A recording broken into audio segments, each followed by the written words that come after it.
chapter 7, verse 14. The Son of Man, who will come in the clouds, who will be from everlasting to everlasting. He will have dominion over all tribes, nations, peoples, and tongues. If that's not a divine claim, I don't know what is. Every Jew knew that anybody who claimed to be the Son of Man, not a Son of Man, the Son of Man, was God himself. But more than that, when I look at this book, I see that it has all kinds of discontinuity concerning issues that we deal with today. And I'll talk more about that later. That's not for this talk. How did this book then come together, I question? Where was it derived from? Because it certainly is not derived from this book. You can see, though, that Muslims like to acknowledge, and as my friend Bashir said, that there were the authentic autographs that he agrees with. It's the Bible that he has in his hands today that he disagrees with. And I have to ask, well, then where in the world did the Quran get its material? See, when you look in the pages of the Quran, you will find many references to people we know. References such as Ibrahim, Moses, Yahya, John the Baptist, Dawud, David, Isa, Jesus. These are names we know. We can find their names right through the Old Testament. But when you look at the stories in the Quran, they're not the same stories. They don't agree at all. So I have to scratch my head and I have to say, where did these stories come from? And we're doing source criticism on them. We now know where these stories come from. Abraham in Surah 21.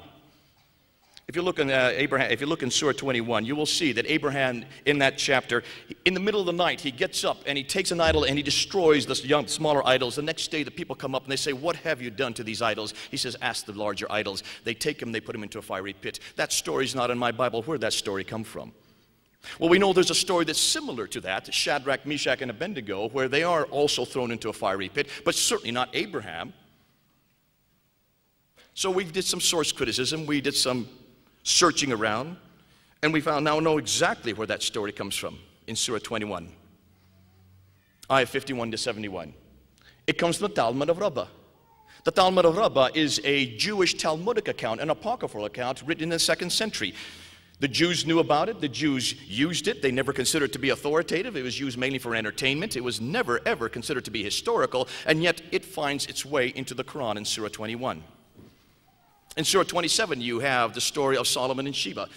Solomon, who trains his birds for battle, from verse 17 to 44, and he sees that one of the birds, the hoopoe bird, is missing from being trained, and he gets angry. "Where's my hoopoe bird?" And he sees the bird flying from the south. The bird comes and lands at his feet, talks to Solomon. Solomon talks to birds. And it says, "There's this beautiful queen in the south, you must go see her." And he sends the bird on back down to the south to bring the queen up. And when the queen then comes up, with all her retinue, she comes into the throne room there where Solomon is sitting. Solomon has a mirrored floor there on his throne room. And now she doesn't have that kind of technology down in Sheba, and she doesn't know what it is. She thinks it's water. So she picks up her skirts to keep them from getting wet. And that's where it ends, there in the Quran, in Surah 27, ayah 44. Entertaining story, isn't it? Fascinating story. But it's not in my Bible. We don't know of any reference anywhere in the Bible of Solomon training birds for battle. And as they fly over the battle, as they drop their stones, the name of the enemy is on the bottom of the stones. We don't know of any reference to any hoopoe bird that's missing, or a hoopoe bird that comes and introduces Solomon to Sheba, or of any mirrored floor that's in the throne room there. It's not in our Bibles. So where did it come from? We do know now where it comes from. The second Targum of Esther. The second Targum of Esther is a well-known apocryphal fable, and it is that, nothing more, a fable, an oral tradition that was then compiled and written down in the 2nd century, never considered to be authoritative. It was entertainment for children, nothing more, nothing less. And yet this story, almost word for word, is found in the Quran there in Surah 27, ayah 17 to 44, except for one salient thing.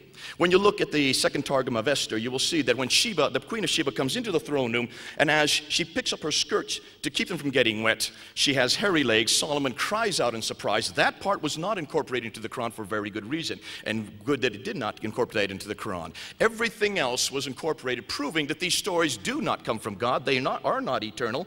They are written by men. They were written for entertainment. They were written by the Jews. The Jews didn't accept them, and neither should the Muslims. Can you see the difficulty?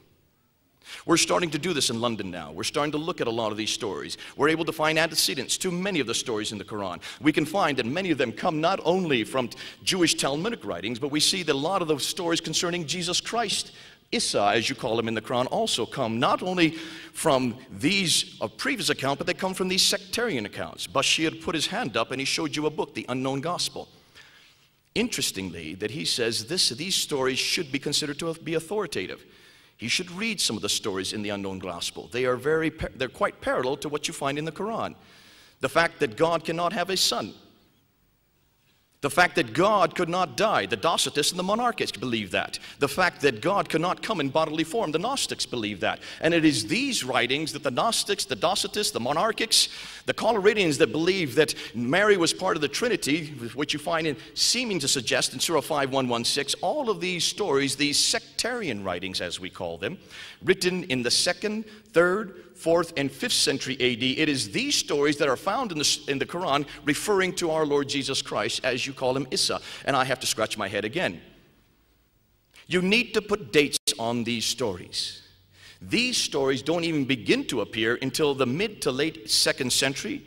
Many of them appear in the 3rd and 4th century. They do not belong in the Bible for one very good reason. They were never accepted by the early church. They did not have apostolic authorship. They do not talk about things that correspond with the previous scriptures. They contradict categorically the previous scriptures because they were written by people who did not accept who Jesus Christ was. The early church refused them. You should refuse them. Why are they now in your Quran? It is these that we are now looking at in London. It is these stories that we're now trying to unravel. And it is because of this we're asking an even more salient question. So what does Islam say about its scripture? What does Islam say about this book? When you're looking at the earliest compilations of the references to the Quran and how it was compiled, you need to go back to the traditions. You need to go back to men like Al-Bukhari, Sahih Muslim, Ibn Dawud, or even earlier, Ibn Ishaq, who was the first to compile the Siratul Rasulullah, which is the biography of the Prophet himself. Ibn Hisham, one of his students from which we retain and get the earliest compilation of the Prophet's life himself. Al-Waqidi, who came immediately after. Oh, you Muslims know these names. You should know these names. If you want to know how to understand this Quran, you need to go to the tafsir itself. You need to go back to men like Al-Tabari and Badawi, and Zamakhshari, and Suyuti. These are all well-known exegetes, but stop and look at their dates. Stop and look and see when they lived. See, if I was wanting to know about Muhammad or about when he lived or how the Quran was put together and what was the environment of that age, I would assume that much of the material surrounding the Prophet's life and what he said would be from the century he lived. We can say that for the Bible. Certainly we can. The New Testament that has been talked about earlier today, if you look at the 4 Gospels, if you look at the book of Acts, if you look at Paul's letters, 3 of the Gospels, Matthew, Mark, and Luke, were all written within 30 to 40 years of Christ's death. We know that all of Paul's letters were written within 15 to 20 years of Christ's death. We know that the book of Acts was written between 52 and 62 AD. Christ died in 33 AD. You can do the math there. Only John comes later, which means that they were all written while the disciples were still living in Jerusalem. That's why Luke says in Luke 1, Bashir, "O Theophilus, I have taken upon myself." Luke was not an eyewitness to any of these events. He was using the eyewitness accounts. Yes, he was. He was using the eyewitness accounts and basically asking them, those who were with Jesus for those 3 years, to corroborate what he said and did. But they were all written while the disciples were still living in Jerusalem because they were not thrown out of Jerusalem until Jerusalem was destroyed in 70 AD. That's important. Now let's look at the traditions. Let's look at the hadith. Let's look at the sirah. Let's look at the tafsir. Let's look at the tahriq, the histories. The earliest we have for any sirah does not even begin to be written down until Ibn Ishaq does so, but he died in 765. We don't have any of his writings. We're dependent on Ibn Hisham, who died in 833. He doesn't write it until 820 to 833. Muhammad died in 632. That's almost 200 years after the fact. Al-Waqidi writes about 5 years later. The first hadith that are written down, Al-Bukhari, he dies in 870. He was writing between 850 and 870, the last 20 years of his life. That's 230 years after the Prophet's death. The first tafsir, the first commentaries on the Quran itself. Al-Tabari is the first to write it down, to compile it. He dies in 923. That's the 10th century. Everything we know about Muhammad, everything we know about his sayings, everything we know about his life, everything we know about how the Quran was put together, the environment in which it was put, all comes from 200 to 300 years after the fact. None of the men knew Muhammad. None of them were living in the same century. None of them actually ever came across any of the autographic works. So where did they get all their material from? All of it based on oral tradition. Isnads before every akhbar. Every isnad stipulates where that person got that material from. He got it from so-and-so, who got it from so-and-so, who got it from so-and-so, who got it from the Prophet himself. 4, 5 generations of isnad, oral tradition, folks. You know what happens to oral tradition. You know what would happen today if you were to take just what I've said in that last sentence, and if I were to tell this gentleman here, and he starts going around, by the time it got through 25 people, we would have a completely different comment than what I've told him. That's the difficulty of isnads. That's the difficulty of oral traditions. We have a great game at birthday parties. We call it Chinese whispers. We do the same thing, and it's fun to do. But that's the difficulty of what we're dealing with today. Can we trust them when they're 200 to 300 years of oral tradition? And that's the doubt that we're starting to look at. That's the reason we're doubting it. That's the reason we're questioning it. And that's the reason we're asking, when was the Quran then written itself? According to Al-Bukhari, in volume 6, Akhbar number 509 and 510, read it for yourself. You will see, he says categorically that according to what the tradition that was passed down to him, the earliest recension, the recension that was compiled by Zayd ibn Thabit between 632 and 634, 2 years after the Prophet's death, that recension was then given to one of the wives of Muhammad named Hafsa. She supposedly put it on her bed and kept it there for safekeeping. Roughly 20 years later, in around 650, the time of Uthman, the third caliph, Al-Bukhari says this, and let me read it. Well, I have it on the table there. I best wait for it now. I'm going to do this off the top of my head. It's going to have to be paraphrased, but do correct me. Don't trust me. Go and read it for yourself. But basically what he says is this. At the time of Uthman, there were a number of different codices that existed at that time. And so Zayd ibn Thabit was given the responsibility with Zubair, Al-As, and Harith. The 4 of them were given the responsibility to take Hafsa's copy to rewrite it again. Now, why do you rewrite something that is perfect? You do not rewrite something that's perfect. You just copy it verbatim. And then it says, if you have any doubts or any discussion is the word that is used, then you are to use the Qurayshi dialect. Dialect? What dialectic differences could there be in a consonantal text of Arabic in the 7th century? Dialectic differences only come in when you have vowelization. If any of you know Arabic, I've had 2 years of Arabic. I'm not a very good Arabist, so don't try to question me on this. You question yourself and you look and you ask yourself, how is it that dialects are formed in Arabic? Dialects are formed through vowelizations, the dhamma, the kasra, the fatta. Look and see when the vowelizations were introduced. They were not introduced at all in the 7th century. Vowelization was not introduced into Arabic until the mid to late 8th century.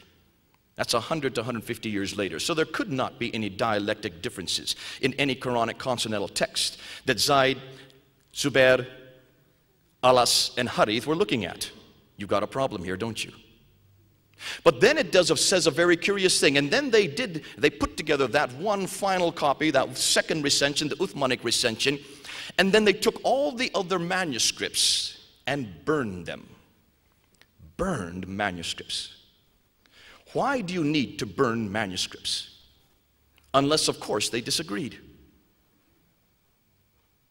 Arthur Jeffrey has done a study looking at all the references to the compilation of the Quran from the traditions. And he's found that there was not just one Quran in the 7th century. According to what the traditions tell us, there was a multiplicity of codices. He has been able to count as many as 15 different Quranic codices. There were 4 metropolitan codices. These were the most important ones. Zayd ibn Thabit I already mentioned. Zayd ibn Thabit's codex became very popular in Medina. Ubay ibn Ka'b's codex, which was a different codex, became very popular in Damascus. Ibn Masud's codex became very popular in Baghdad, and Ibn Musa codex became very popular in Basra. Those are the 4 metropolitan codices that are well respected, well referenced to. On top of that, there was another 11 codices that are referred to. And yet every one of them disagreed with each other. No 2 were alike. And Arthur Jeffrey goes through many of the compilations. I can't do it off the top of my head today, but you can go and read Arthur Jeffrey to see. He spent his whole career studying these different references in the compilations. And it's fascinating to see Muslims today refuse to look at those references. What about the manuscripts themselves?